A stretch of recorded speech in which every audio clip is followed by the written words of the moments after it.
I would love to talk to you about schools. 2023, we saw 2 schools close in Bellevue.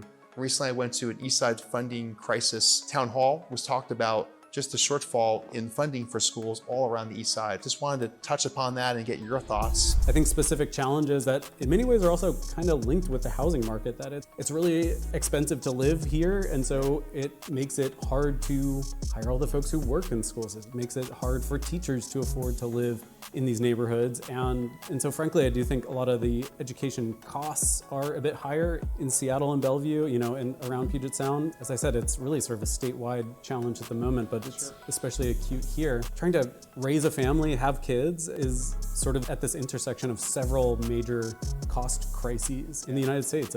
That plays a role in the fact that there are just fewer kids now, and that's part of the challenge for the region as well. Is I think people having fewer kids, people who have kids getting forced out by high costs and moving away from Seattle and Bellevue, and then sometimes people deciding not to have kids because they feel like they can't afford them. And it kind of all comes together because of that intersection of these high costs and the sort of scarcity of childcare and housing.